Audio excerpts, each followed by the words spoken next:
First of all, we would like to apologize yet again for taking so long on this. A combination of tragedies on the farm on our end, yes, we live on a farm, we're a living farmhand, and family life on Adam's end, has kept us from being able to work on this series for over half a year, which we're both quite serious about wanting to get out much faster than that. However, it gave us time to really focus on our research, and from there, more problems arose with the breakdown of the Borg Collective. Simply put, we just kept finding more and more outrageous things that the Borg would, or at least might be able to do. There was also a lot of math having to be done, which required consistent research, somewhat beyond our personal specialty.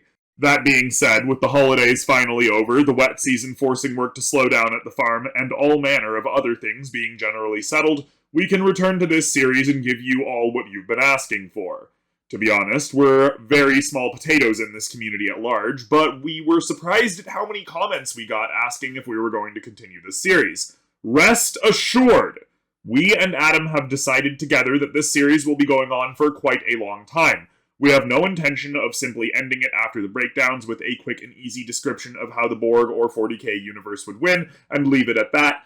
Instead, we plan on having an episodic journey of sorts, fully scripted in several different perspectives, starting with the Borg entry into the 40k universe within the Halo stars. From there, we hope to cover every major step of the way with Adam and hopefully attract folks that have similar passion for the project. Eventually, as they arise, we will also have other breakdowns to highlight the many horrifying combatants the Borg will inevitably face.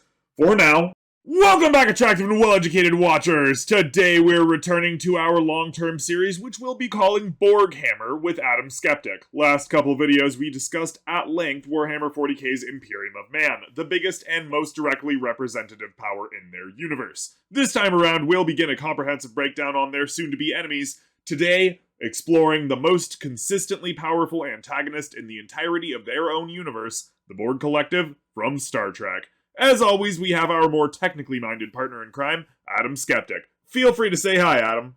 It's good to be back. Let's do this.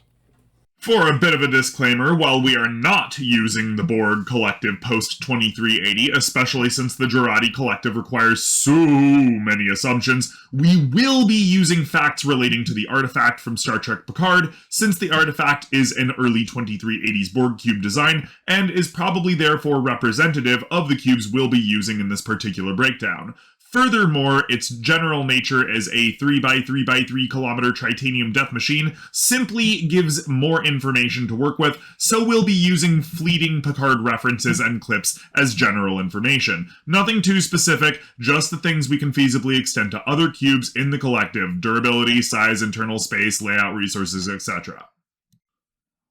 Like with the Imperium, let's just start with the standards of FTL that the Borg Collective uses.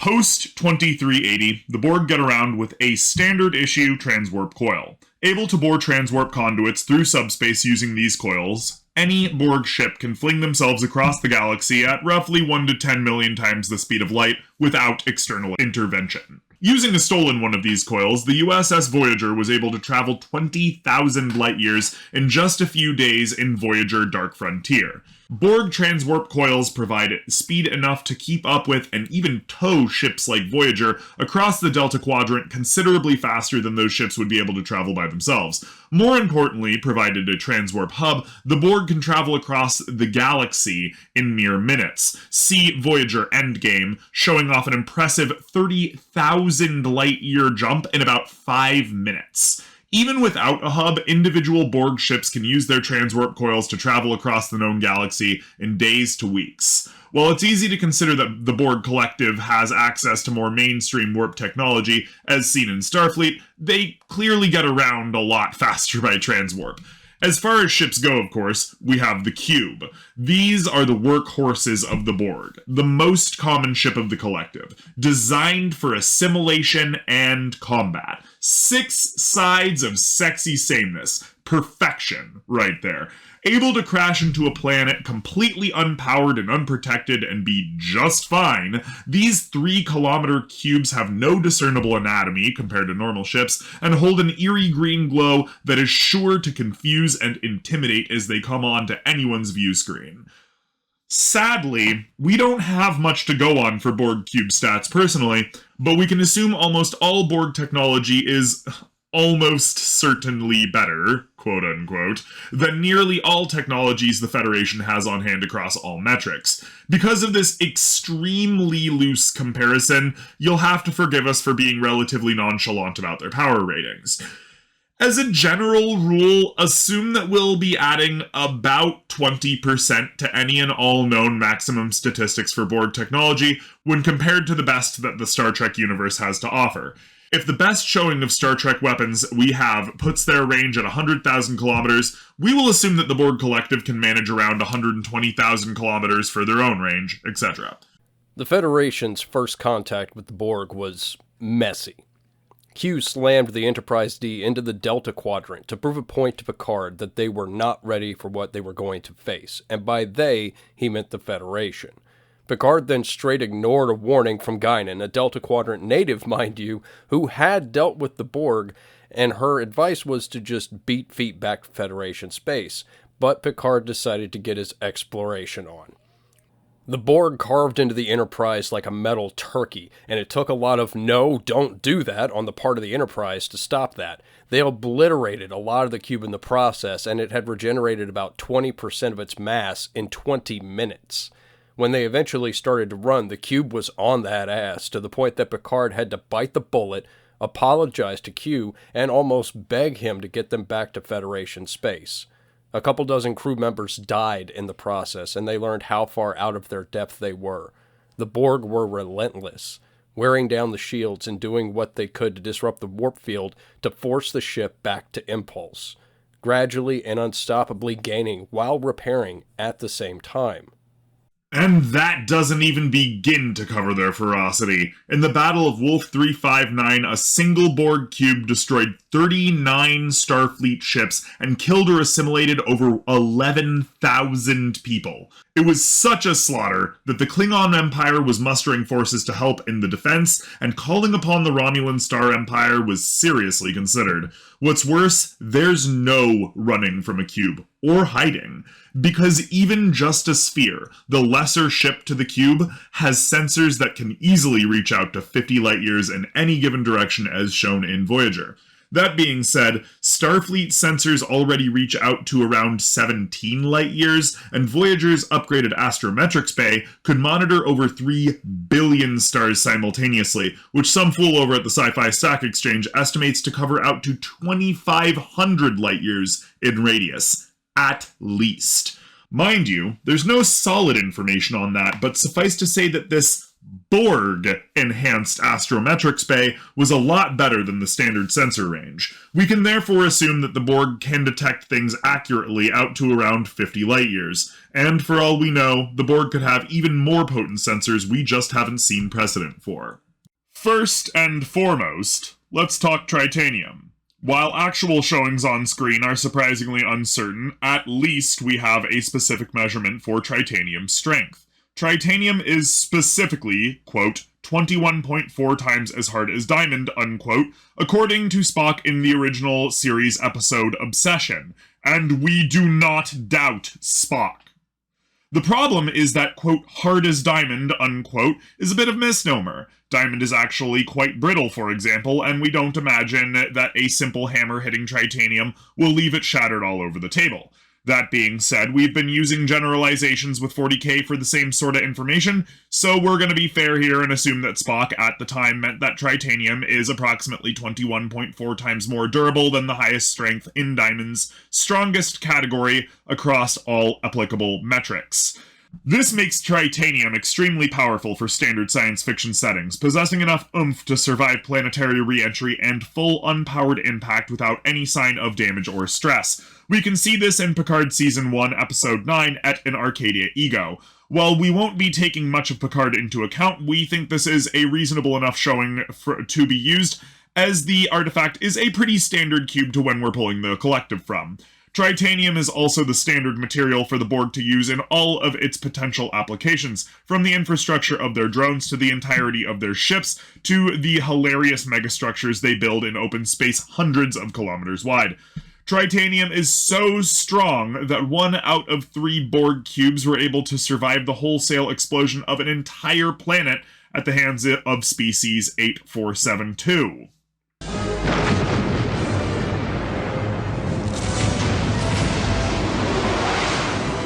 How powerful is that? Well, fortunately, we have a relatively similar feat in science fiction that everyone knows about, and has plenty of information on the physics of it all.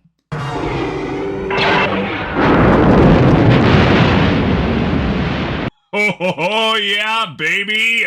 We never thought we'd get to use Star Wars to measure Star Trek. Excellent. You want to take this one, Adam? What sort of numbers are we working with here? So, what we're looking at here isn't just a regular explosion that cracks a planet. No, this is much worse. This kind of planetary destruction overcomes the gravitational binding force of the planet. What that means is that the explosion is so violent that there is no way for gravity to reform the planet, and every single piece has achieved escape velocity, which is about 7 miles a second. There's actually a number we can put to that. To turn a planet the mass of Earth into a permanent asteroid field takes 10 to the 32nd joules of energy. For some kind of perspective on that number, it's the energy release of a little more than 533,000 of the nuclear bombs we dropped on Hiroshima, all at once. And 1 out of 3 Borg cubes survived this sort of supernuclear ultra blast in the clip. Granted, it was farther away than all of the others, but it was still showered with bits of planet and explosive debris after having been in a skirmish with Species 8472, and while towing Voyager across the Delta Quadrant. I think it's probably safe to estimate that it took about 3/4 of that energy based on the distance. Which means that the average Borg cube, as this was, probably has enough durability to survive a shot that would crack a planet in half. Around 400,000 Hiroshima bombs all at once in the same spot. As of 2364, according to TNG Arsenal of Freedom, Federation weapons were not able to melt tritanium, with the tritanium actually in use by the Federation melted down in gigantic orbital foundries and metallurgical research facilities to prepare things like bulkheads for starships. But let's not focus on just the defense here, because the Borg Collective comes from a universe wherein things are just different. Let's talk about the phaser. This is not, for the record, the most common weapon in the Star Trek universe. On paper, that title belongs to the Disruptor, standard issue in most of the Federation's typical enemies like the Romulans and the Klingons. Disruptors take matter and disrupt the bonds between the molecules, tearing whatever is hit by a disruptor to atomic dust. We've even seen the Veyron T disruptor in TNG The Most Toys, of which there are only a few, was made specifically to tear apart a target slowly from the inside out to maximize agony. It will do so in a single shot consistently. Starfleet, however, insists it isn't a military, so they've spent their time perfecting phasers. Phasers fire concentrated nadion particle streams, which, at their most powerful, can absolutely vaporize a human instantly, just like a disruptor, but otherwise have many other utilitarian uses, from smelting native metals for impromptu tools in the field to cauterizing wounds, to heating up rocks to provide light and heat in a survival situation, and even cleaning off carbon filters, for which phasers may be set to a wide beam. This makes the phaser less of a weapon and more of a wild energy-blasting multi-tool, which suits the Starfleet way of going about things. More than that, nadion particle streams may be apparently altered in frequency to allow them to be a functionally different energy source for each fire, which was used to good effect against the Borg post-2375 to avoid letting them fully adapt to Starfleet weaponry.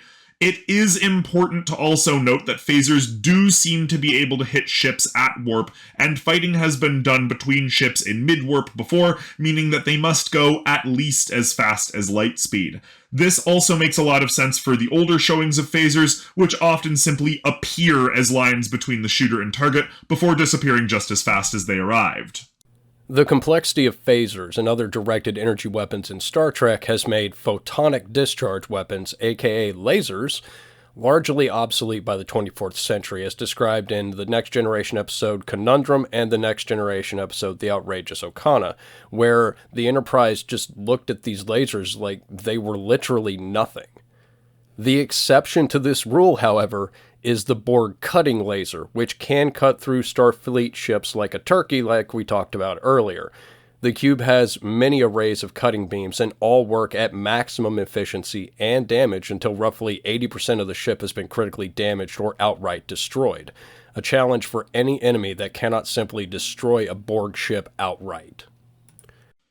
These cutting lasers are so extremely effective that they've been known, together with the Borg tractor beam, to carve out and pull entire cities off of a planet. And we can assume that the Borg tractor beams are effective at least at ranges equivalent to their lasers, since the two are designed to work together, with tractor beams holding enemy ships in place while the lasers cut up the ships for assimilation. The Star Trek TNG technical manual lists maximum effective range for ship phasers arrays is about 300,000 kilometers, while the maximum effective firing range for photon torpedoes on the Galaxy class is listed to be around 3.5 million kilometers, quote, for mid-range detonation yield, unquote, and Voyager has tricobalt isoton warheads that are said to be able to shoot across light years. While on-screen showings of combat tend to be a little bit less distant for the sake of being visible in the show, we still have some noteworthy showings in episodes like TNG The Wounded, where Cardassians and Federation simply start shooting at around 300,000 kilometers. Since this scenario shows a Borg vessel rather considerably later than the Wounded, we can assume that both their magnetometric guided charges and cutting lasers have similar minimum ranges to what the technical manual says, with 350,000 kilometers being a respectably conservative range for the Borg to start chopping you up, and with 4 to 5 million or so kilometers being a good distance for their torpedo analogs. Magnetometric guided charges have very little written information on them, but we are aware that they are able to detect and hunt down ships even in scenarios wherein standard sensors are ineffective, guided to their target by its own metallic nature. For the sake of things, we'll be using Isoton Yields here to describe the guided charges, and we'll probably put them at something around 200 isotons to match them up with Voyager's Class 6 tricobalt warheads, as the two existed alongside each other in the general timescope of this scenario. For reference, 25 isotons is the standard photon torpedo and is able to destroy a space-age city, quote, in seconds, unquote. The city of New York is just under 9 million people in population and is just under 475 square miles in area, so if we assume that a single 25 isoton warhead can destroy a city in seconds, we have to assume that it is something along the lines of 1 New York City's worth of destruction. A 90 isoton warhead, for further reference, has an explosion/fireball radius of around 800 kilometers. That being said, these isoton totals can be shifted around and tailored to the job at hand. This means that the average Borg cube could easily blast an enemy on Earth while sitting on the surface of the moon, and several times a minute at that, with standard Federation ships seeming to have phaser fire interval of around 2 or 3 shots per second in good on-screen showings. Getting even beefier, magnetometric guided charges, which presumably move about as fast as a photon torpedo, could blast you at a statistically significant fraction of the distance to Mars. And when they hit you, they really, really hit you, both laser and charge. But what about on the personal level? How does the average Borg defend itself? The personal Borg shield is a standard issue shield that will absorb or stop most anything fired at it. If something does get through, it will only work on a handful of drones before the whole collective adapts to the weakness and the other drones coming at you become immune to that particular blast. This usually applies to energy-based weapons that can have various frequencies. Notably, Picard killed several Borg on a holodeck when the safeties were disengaged. The only explanation I can come up with is that the light and shield frequency for each holographic bullet was unique, or that it was a full-on projectile, and projectile weapons from modern day are effective against a shield meant to block pure energy weapons. Picard states they are holographic bullets and not physical munitions, though, but either way, we have yet to see what kinetic weapons like bullets do to Borg personal shields, and in fact they have been seen to repel physical attacks. As we showed in the first video of this series via a clip from TNG Best of Both Worlds, it can repel a whole Klingon without any difficulty. However, as mentioned in the caveats video at the beginning of this series, we'll grant that perhaps the stubborn nature of solid matter might take more energy to shield against. That being said, we can absolutely guarantee that the Borg Collective has a shield at least on par with that of Kivas Fajo in TNG The Most Toys, wherein data is collected for being the only Soong-type android known to exist. This personal force field was shown to throw data across an entire room, several body lengths. It would be illogical to assume that the Borg Collective, the most powerful and largest threat in the Star Trek universe, has personal shield technology less capable than this, so we can still assume that most Borg shields can take physical attacks and kinetic damage just fine. If you want to see how we'll be managing specifically how Borg shields adapt, see the caveats video linked in the description. It's also reasonable to assume, as mentioned in that video, that assimilating someone via nanoprobe tubules requires a drone to lower their personal shield. Or that is what we initially thought. However, in showings of Prodigy, DS9, Voyager, and TNG, the Borg have been shown to grab at people and inject them with nanoprobes while their shields actively defended them against attacks. While these showings are rare, they are there, and this has changed our mind on the idea of Borg personal shields. This was merely a discovery that made us add to the script. Because of this, we will actually be altering our ruling from the caveats video to account for the updated information. Though it is still important to remember how strong drones can be even without their shields, which we'll talk about later. What makes Borg shield technology so powerful, however, is how it adapts. While originally it was only drones that possessed shields, after the TNG era, Borg ships began to emulate Starfleet and take on shields for ships as a bit of extra defense, and they follow all of the same rules as the personal shields seen on drones. You see, Borg shields, no, the Borg Collective itself, isn't just some static thing. It gets better with every interaction. One of the main reasons it's just so hard to put the Borg down is their ability to adapt to tactics and weapons brought against them. Normally, this wouldn't be that big of a deal. We adapt to things all the time, and so do any armies. The Borg, however, do it across the board virtually instantly. You kill a handful of drones or damage a ship critically, and the entire collective within range, which we've established is quite a vast distance, has uniformly devised and implemented a counter.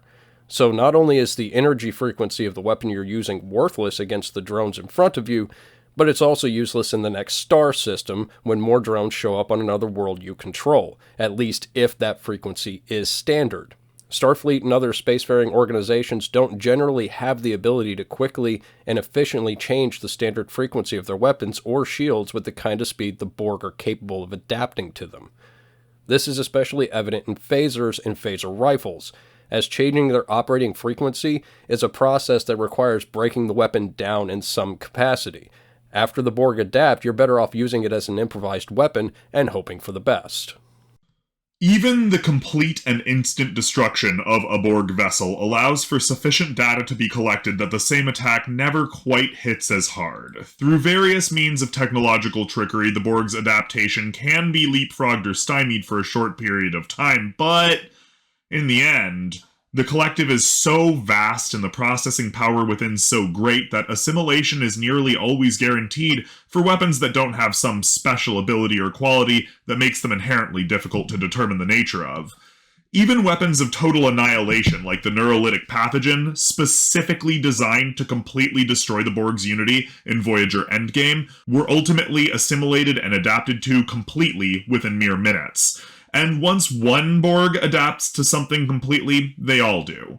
Do not, however, doubt the power of technological trickery just yet, if you have it available. Things like transphasic ammunition that alternates frequencies between every shot are a mainstay in the Federation and their allies against the Borg Collective. And the use of high-quality computer systems that can freely and effectively randomize frequencies can give a near infinite number of different energy patterns to alternate between. That being said, this generally requires some pretty top-of-the-line research and development, so it may not be available at all times. While resistance may be futile, the inevitable might be forestalled. When you think of the Borg as a group, it's best to think of them as a walking virus. They spread much like a virus does through your own body, but instead of destroying the host body/cell, as a lot of viruses do, think of them as something like a retrovirus, implanting their own genetic code, so to speak, into something and taking it over. Nanoprobes are the method used to begin not only the assimilation process, but are a large part of the system that's been used to adapt both drones and vessels to threats. They are instrumental in repair and defenses like shield modification. After being injected into an unfortunate victim, nanoprobes immediately go to infesting and reproducing throughout the victim's body. While earlier nanoprobes were much slower to assimilate and required all manner of surgical attachments to finish a drone's assimilation process after hours of biological infiltration first brought the victim into the fold, sometime after 2373, the Borg Collective drastically improved their assimilation process. Post-2373 Borg nanoprobes seem able to assimilate the average human in seconds to minutes at most, and eventually build all the necessary Borg attachments on site, allowing the cortical implant, eye replacement, tubules, and everything else to slowly form underneath the new drone's skin before erupting outward. Perhaps more terrifying, if they find something that their nanoprobes cannot assimilate, the Borg have shown themselves more than capable of loading their nanoprobes with viruses, poisons, and other hideous things to break down whatever they fail to take over. And, of course, this doesn't even begin to cover how the nanoprobes don't only work on living things. Injected via assimilation tubules into an engineering console, the nanoprobes will work on autopilot to assimilate and gradually alter any substance that they come in contact with.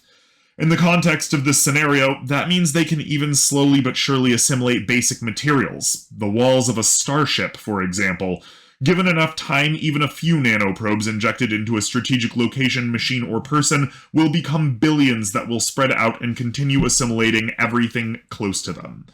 Perhaps even more terrifying, it's been shown that Borg nanoprobes can be loaded up on photon torpedoes and shot at things. They can be released into air filtration systems and infect you by way of the very air itself. In general, they work by reprogramming the very matter of your DNA and adding both the biological and technological distinctiveness that the Borg Collective has assimilated into you.